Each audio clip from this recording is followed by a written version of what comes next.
Well, we preach pitching and defense, and it was a lot better from yesterday. I thought our start from Landon Root was outstanding.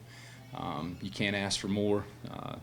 Went out and threw 6 innings, 91 pitches, 6 hits, 2 runs, both of them unearned, and then no walks and 11 punch-outs. But just a superb quality start from him. And then I thought our 3 relievers threw the ball really well: Nick Bruno, Ryan Hare, and Gage Herron at the back end.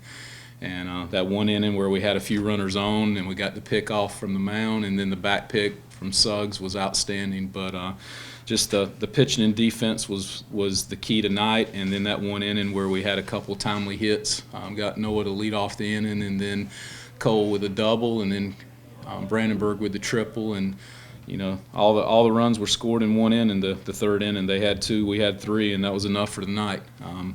We didn't hit it great, but I thought their pitchers, Scoff, the starter, and Harrigan and Ipsman, the side armors, they were good. They were good arms, and it's good for us to face those challenges early in the season.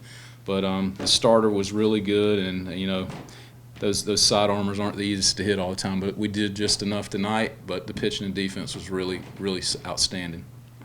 Questions? Coach, you mentioned in the top of the 8th the 2 pickoffs. It was kind of seemed like the momentum.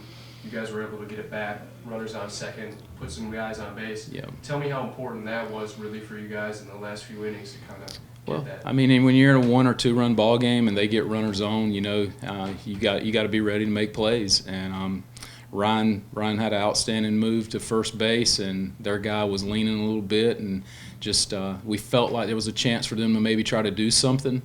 But Ryan just executed a good pickoff, and then on the back pick, they were aggressive with the ball in the dirt, and Suggs picked it good, cleanly behind the plate, and then did what he's supposed to when you see a guy get off the base, is try to make a solid throw, and he was a great throw from behind the plate. I kind of talked to Cole about this, significantly fewer errors tonight. Can you just talk about what you saw out there that you liked? I mean, I saw us playing the way I thought we would play most of the time. Like I said, last night was uncharacteristic. Tonight, we played a whole lot better. And when you pitch the way we did and play defense, you don't necessarily have to hit all the time. But we didn't really talk about it because I don't think it's not a problem. It's just something that happened last night, opening night, and it was ugly. But we got a win out of it, and then we came back and played good baseball tonight and got another W.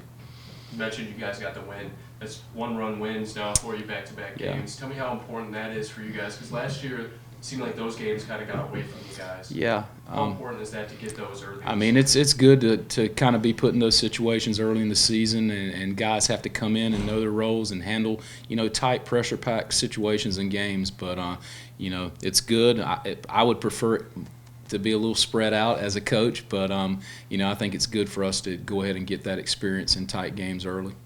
You mentioned some of the roles. Gage comes in, gets a 4-out save. Is that something we can kind of expect from him going forward? I mean, we feel that Gage is going to be a guy at the back end for us. We feel Henry Ryan can do the job. Adam Smith the same way. We'll see after the first couple weeks where Blake Dethers fits in, if he stays in some type of starter role or goes to the bullpen, because I think Blake's stuff plays up out of the bullpen, but he's been so good in the preseason as a starter. And if we can get 3 or 4 innings and maybe get him to the 5th, who knows? But we'll see how that plays over the first 2 weekends when we're in these 4-game weekends. And then after that, we'll see where Blake fits. But right now I would say by committee, but Gage did a pretty good job tonight. Absolutely, and it kind of speaks to the confidence you have in him. It looked like you had the righty-lefty matchup to where you could have brought a lefty in out of the bullpen that looked like, I'm not sure if it was Blake warming up, but is that something you have a lot of confidence in with Gage going against those type of matchups late? Well, Gage is a junior. He's been a starter. He's been a reliever. He's been in a lot of big situations for us. He's got good stuff. He's really believing in his curveball right now, a pitch that he didn't have when he was younger. He was more of a fastball pitcher. But we had a couple lefties. All of our lefties right now outside of Ryan are really young, either freshmen or redshirt freshmen. We had Troy Langmeyer up, and he's a redshirt freshman. But we just felt at that moment right now tonight that Gage could get us where we needed to, and he did a good job. Early start tomorrow, 2 games. How does that affect the schedule at all with the recovering tonight and then getting ready tomorrow? Well, we just told them, hey, we got a lot of baseball tomorrow, and it's a quick turnaround, and it's an early start. And I challenged them because I know Luke Giselle will be ready, and I know Blake Deathridge will be ready. So if you got two guys that are bulldogs on the mound and you're not playing well behind them, they're going to let you know. But, we'll get out here around 8:30, get loose, get a little warm-up in, and go at 10. And then, with Bryant in the second game, they have a flight at around 7 or 8 o'clock out of Wilmington. So we'll see what time we can start as early as possible, even if we get to start earlier than 2. And then there might be a curfew, an inning curfew at some point, just so they can get showered up, eat, and get to the airport. But we'll make that decision tomorrow after that first game. As of now, then, the Game 2 starter, is that Blake then? Yes, Blake Okay. Deathridge will start Game 2, and Luke Giselle will start the first game against Dayton.